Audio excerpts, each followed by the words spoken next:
Good morning, good morning, good morning, my Teletubbies, my Tubies. I love you. Yet another morning.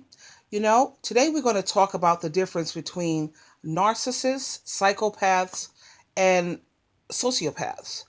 Now, I have had some of my Tubies ask me to do a video describing the difference between the narcissist, sociopath, and psychopath. So as you know how I am. I think I already explained it to you that I love doing research. That's one of my hobbies, one of my favorite pastimes. And then after I do my research, when it comes to topics like this, I either speak with professionals or I gather the information from professionals. So what we're going to do now is we're going to start off with the psychopath. The first thing you need to realize is that psychopaths, they do bad things and they don't care. Whereas a narcissist does have the capacity to feel shame and guilt. The psychopath usually have a very charming and a confident personality. They can also have very high IQs.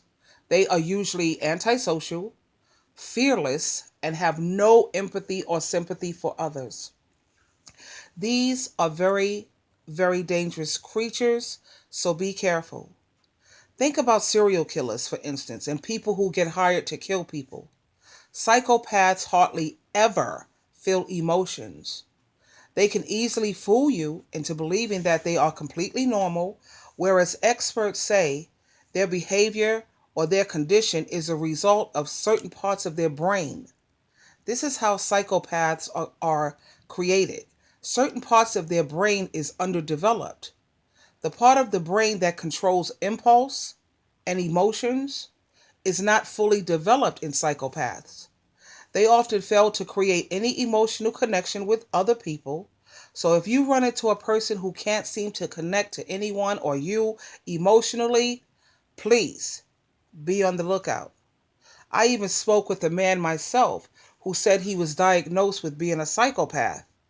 He admitted that he lacked the ability to empathize with other people and he lacked sympathy and he had a hard time telling the difference between right and wrong because he reacts on impulse. Whereas we take time to analyze things or think things through, they tend to act on impulse.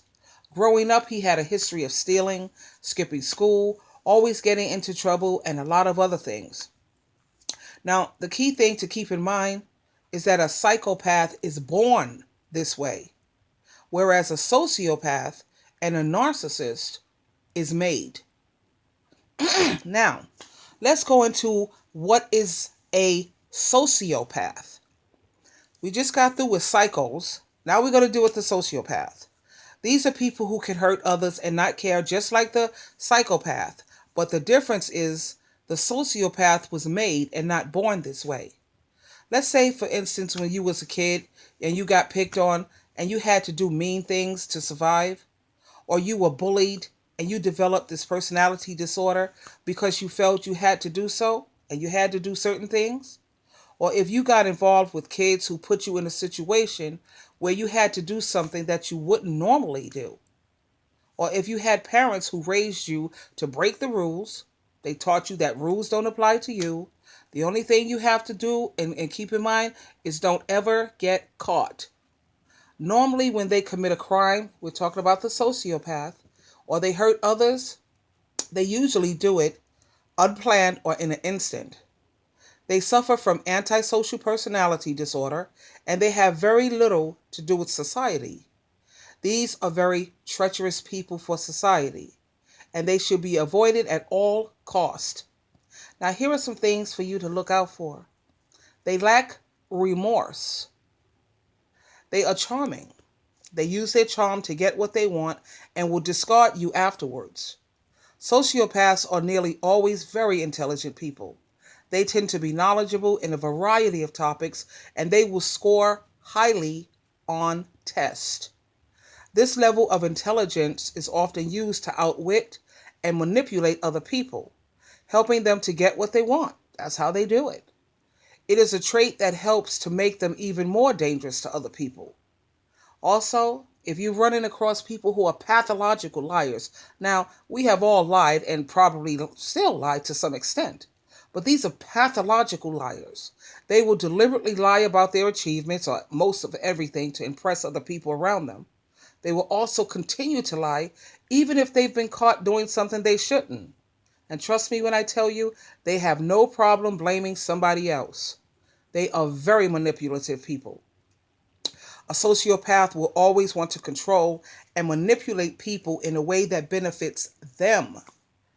They will use pretty much any technique at their disposal, including using people against each other and emotional blackmail. The sociopath will care very little for the well being of those that they manipulate. All that matters to a sociopath is how they will gain from it personally. They have no long term relationships either. You know, now people, you know, in our lives, people tend to come and go. Now we know that. Now, as we get older, our circumstances may change and our preferences can also change, right? Also. So that this means that sometimes our relationships will often change too. But here's the difference. We will still tend to have a handful of people that have been in our lives for a long time, for years and years. For the sociopath, however, long-term relationships are very, very rare. Most of us can feel love also at some point in our lives, but some people are incapable of feeling this at all. For the sociopath, love is an emotion that is rarely experienced, if at all. While somebody else may be head over heels for the sociopath is unlikely to feel anything like that towards them or have any of those feelings in return. They will often go through the emotions and they'll lie about their feelings, but it is all just an act. With the love thing, in a relationship, that's going to go only one way, and that's you loving them opposed to them loving you. It's not uncommon for a sociopath to have their lives, or better yet, to turn your life upside down, totally. Now, lastly, my beloved, my beautiful Teletubbies, we are going to get to our favorite, yours and mine, the narcissist. Now, these monsters are overly selfish. Let's put emphasis on that. They are overly selfish and have absolutely, let's focus, no empathy for others. They may not be threatening to society like the psychopath or the sociopath in terms of killing people and, really torturing people, but they should still be avoided at all costs. Here's why. Because when you think about most cases of domestic violence, they are from having partners who are narcissistic. Now, to make it clear, a narcissist lacks empathy. They have these grandiose feelings, meaning exaggeration. They think that they're the most important person on the planet. Nobody else really matters, just them. They feel entitled to have whatever they want, and they get angry when you don't give them what they want.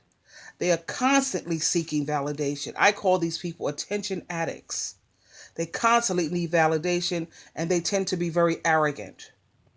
This was a shocker for me after doing my research. It comes from them having very low self-esteem. It's a self-esteem disorder. Something happened to these people, these narcs, in their childhood that they couldn't seem to overcome.